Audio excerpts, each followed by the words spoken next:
Hello, dear listeners. Welcome back to your favorite show, They Said It, English podcast. This is your host, Gayathri Govindraju, and I am back with another interesting topic today. In our today's topic, let's discuss about finding our true passion. We all like to do different things. Well, some like to try different things in a slightly different way. Whatever it may be, when we think about such things, we feel like we are filled with emotion and energy. Isn't it? Yet, at the same time, it is possible to feel blocked, withdrawn, lonely, or low. All these kind of thoughts may lead to confusion. Because of such confused thoughts, it could be possible to get detached from your close family or friends, going in search of your true passion or goal. Going forward in today's episode, we shall look at various stages in finding our true passion. Let's go ahead. Firstly, when a thought hits your mind, and before you start to work on it, ask yourself the question, why? Finding the answer to the question why lets you understand the exact purpose of it. It makes it easier for you later to execute it in a better way. Most of us fall in this loop of questions and concerns like, what is the true purpose of my life? What are my next steps? What is my life goal? Etc. and etc. When our thoughts become intense, it may give us stress. So, try to avoid ending up in the loop of such questions by taking things too seriously. Rather, understand that it is all about the journey and not about the destination. Spend a considerable amount of time to catch that motivation point in your piece of work. What is that thing that gives you joy? What is that one thing that makes you feel accomplished? Such questions are super interesting to answer and they don't stress you much. It could be related to your career, family, your day-to-day habits, or a new business venture, whatever it may be. Figure it out by asking why question. Secondly, stay focused. Our focus on what we do depends on how well we are attached to it. For example, sometimes we choose a profession because of our parents or family priorities. The success in our career depends on how well we like our job. Just because the job has a value in society does not mean that we are interested in and would like to pursue it for the rest of our lives. As humans, we like challenges, we like appreciation, and most importantly, we need motivation. To keep up the motivation and stay focused on what we do, it is very important to find a partner in crime.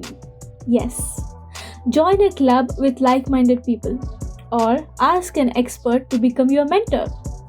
Of course, no one should risk their current job to test their own passion.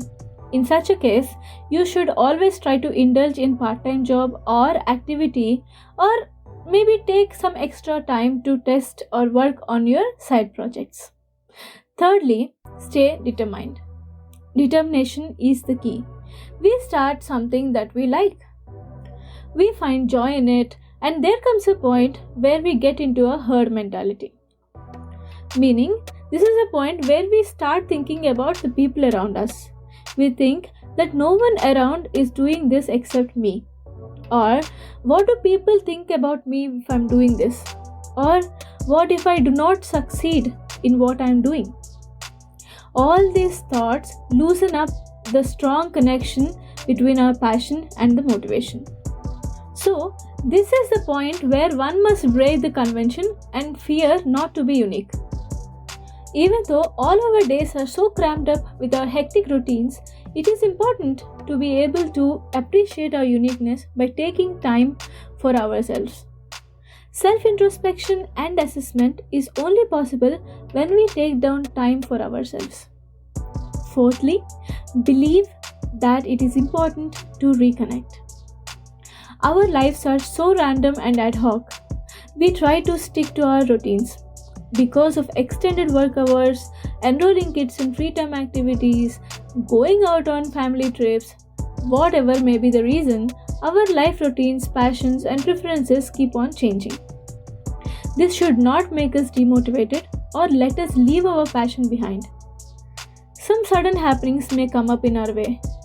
If they are really unavoidable, there is nothing wrong in taking a break. But again, the key lies in knowing it is possible to retract the traction. Rekindle your interest, make time for it, and last but certainly not the least, check out how it interests you today. If you are still interested in your passion and lack motivation, then check what is that small thing that you can do to restart the journey. For example, if your passion is singing, start with at least 10 minutes of practice in a day until it becomes a part of your routine. As we talked before, invite one of your friends to be your learning buddy. This helps you to incorporate your efforts quickly into your routine. Upgrading is an appreciation. To be able to connect well with your passion, one of the best tips is to take examinations or certifications. This makes your efforts more meaningful and keeps you motivated. Tie your efforts with a strong emotion to identify your driver. It can be a challenge, an achievement, growth, recognition of your excellent performance, anything. And lastly, stay positive. To be able to stay self-driven towards your passion and towards your goals, it is very important to be positive in whatever you do. Positivity helps you to tackle failures or losses and helps us to learn more from our mistakes. This brings us to the end of today's topic. Our passion should be a reason for growth. Our passion should be the purpose of a happy life with good values and beliefs. I hope you really liked today's episode. If you liked it, share it across your friends and family. Follow the show to get notified about the new releases. Like us on social media to hang on to our updates. Until I catch up with you in another interesting episode, keep making connections with your roots. This is your host, Gayathri Govindraju, signing off. Bye bye.